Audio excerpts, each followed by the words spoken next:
Salut Angeline, Bonjour.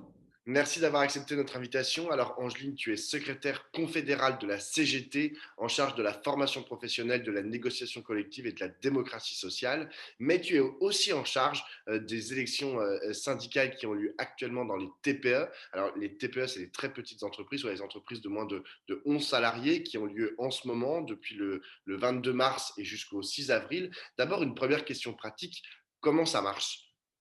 Alors, ça marche et en fait, les élections TPE, c'est assez compliqué en fait. Donc, ce sont des élections qui servent à mesurer la représentativité des organisations syndicales dans les très petites entreprises, puisque depuis la loi de 2008, en fait, on mesure la représentativité des organisations syndicales. Dans une entreprise de plus de 11 salariés où obligatoirement on met en place des élections, c'est sur liste syndicale au premier tour, c'est plus simple. Et donc, on a inventé pour les salariés des très petites entreprises, donc de moins de 11 salariés, en comptant tout, en équivalent temps plein, tous les temps de travail.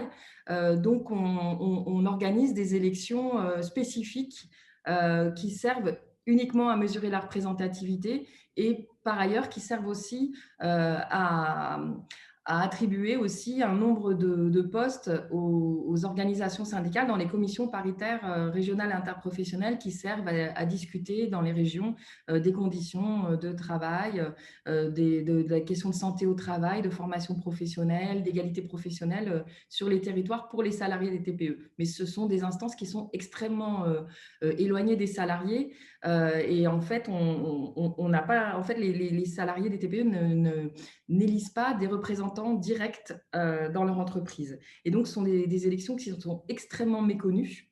Et en fait dont l'utilité est parfois éloignée des salariés des TPE parce que même si en fait ça nous donne aussi du poids pour aller à la fois négocier euh, les retraites, l'assurance chômage, cette mesure de représentativité nous donne également du poids pour négocier les conventions collectives, c'est-à-dire tous les aménagements du Code du travail, les améliorations du Code du travail dans les conventions collectives, c'est-à-dire dans les secteurs d'activité de ces salariés.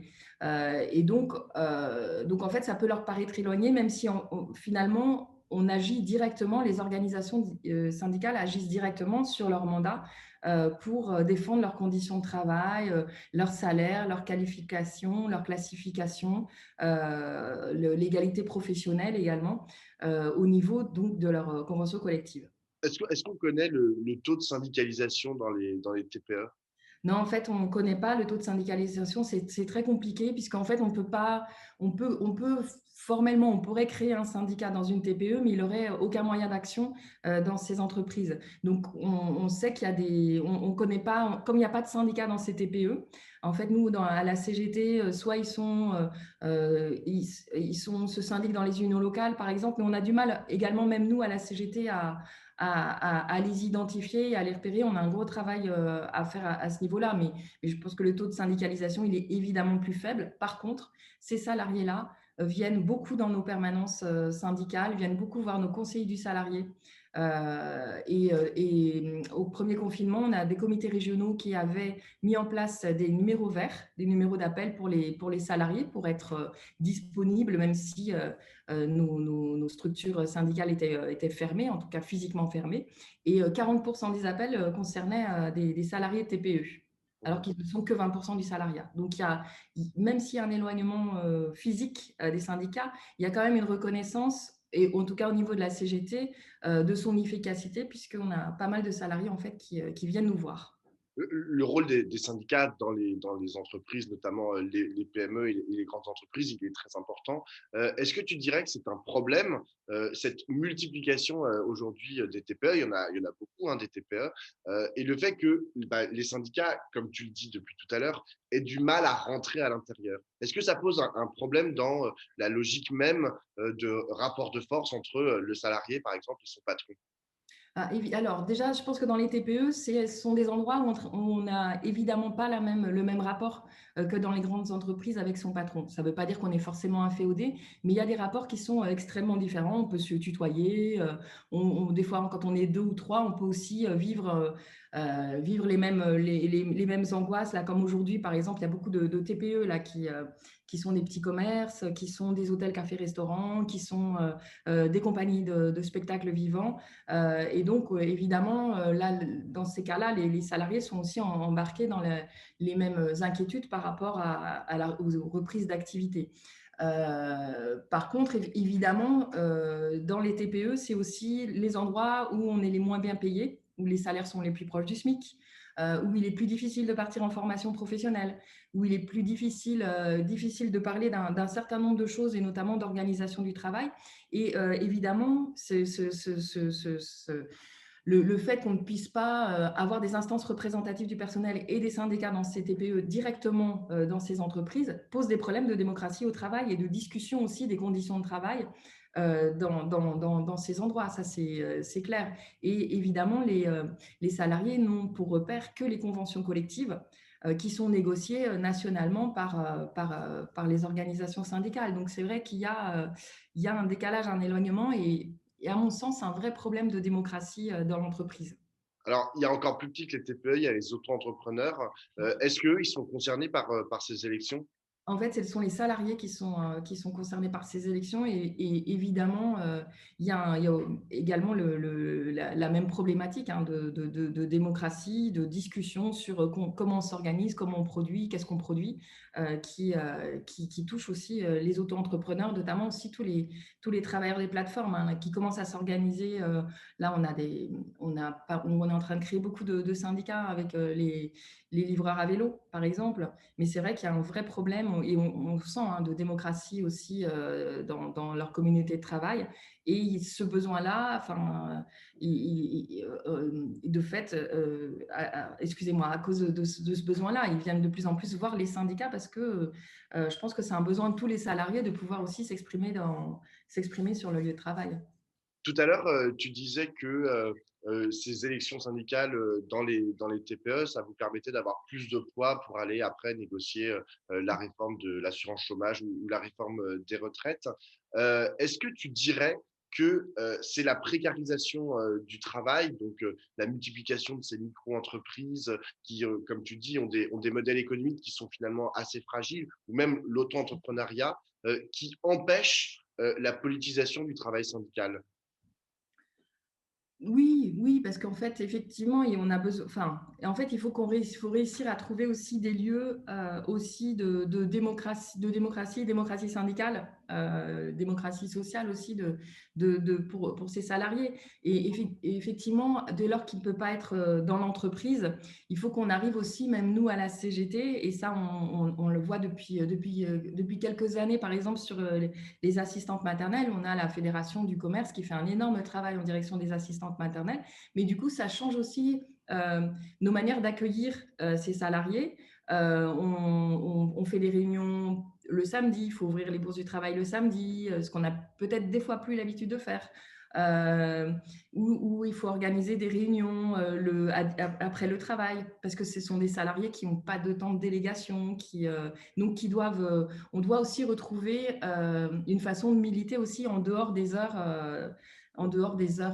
plus traditionnelles de travail et trouver d'autres moyens pour permettre aussi à ces salariés effectivement d'exercer leur droit à la parole et à la démocratie, effectivement. Et ça nous chamboule aussi. Hein. Oh. Emmanuel Macron a fait des annonces hier soir, notamment sur la fermeture des écoles qui vont fermer pendant 4 semaines. Pour prendre ce genre de décision, est-ce qu'il a interrogé les corps intermédiaires, les syndicats, la CGT par exemple? Ben, non, en fait, on voit bien, hein, il prend ses décisions tout seul. Nous, en fait, on a une réunion cet après-midi avec Elisabeth Borne qui va, et notamment, éclaircir un certain nombre de points, notamment sur l'incitation au télétravail. Parce qu'en fait, c'est-à-dire qu'on voit que le président ne veut plus employer le mot de confinement, hein, il parle de freinage. On freine. Bon, après, on est aussi sur pour nous, hein, des propos aussi qui, pour nous, sont mensongers. Hein. Dire que les mesures de freinage montrent leurs effets, etc. Enfin, on voit bien que, et notamment en Île-de-France, mais pas qu'en Île-de-France, que les chiffres sont catastrophiques et que ces mesures n'ont aucun effet. Donc, effectivement, là, en fait, quelque part, fermer les écoles, ça conduit à un confinement d'une grande partie, d'une grande partie des habitants, hein, qui vont devoir, de fait, rester à la maison avec leurs enfants, parce qu'ils n'auront pas d'autres solutions. Et tout ça, ça a strictement été discuté ni avec les syndicats de l'éducation nationale, ni avec les organisations syndicales au niveau interprofessionnel. Nous, on voit Borne cet après-midi Elisabeth Borne, pardon, Madame la ministre, qui va nous expliciter donc, à la fois le recours au massif au télétravail, qu'est-ce que ça veut dire? Et qu'est-ce que ça veut dire aussi chômage partiel pour les parents qui vont garder leurs enfants? Est-ce que ce sera du chômage partiel à 100%? Parce qu'il y a un an, les gens étaient en arrêt de travail. Là, ils vont être en chômage partiel, donc pas forcément indemnisés à 100%, donc avec perte de salaire. Enfin, voilà, et on a besoin d'un certain nombre d'explications, mais on a besoin aussi de faire valoir aussi un certain nombre de choses par rapport aux droits des salariés. Comment est-ce que tu comprends le fait que à la fois Jean Castex, le Premier ministre, et là le président de la République hier, réclament un peu le télétravail, mais sans véritablement le rendre obligatoire? Est-ce que ça te paraît pertinent comme méthode? La question du télétravail à 100%, on voit de toute façon, elle est très compliquée, y compris au niveau de la santé mentale aussi des gens. Évidemment, des Moi, c'est collectifs plutôt de sur le caractère travail. obligatoire, en fait.